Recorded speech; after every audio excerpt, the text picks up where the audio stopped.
Muli po may nakita tayo magandang spot. Naghahatid na naman po ang alalay na magandang mga view.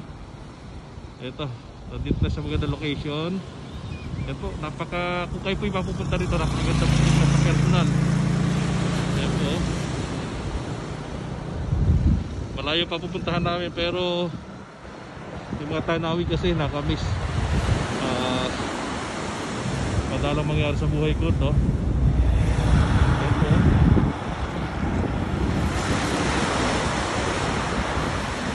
Napakaganda mga tanawin dito. Sa Baler mo matatagpuan magandang tanawin.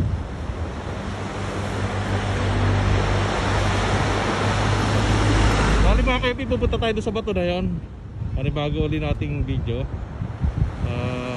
Bababa tayo, inyo kasama ko bababa. Kasi pinunta namin dito mag video, magkalalap. Kaya walang problema kahit pag-ubos kami ng oras sa daan. Ayan po, hindi sasakyan ko sa gilid. Salamat mga kaibigan.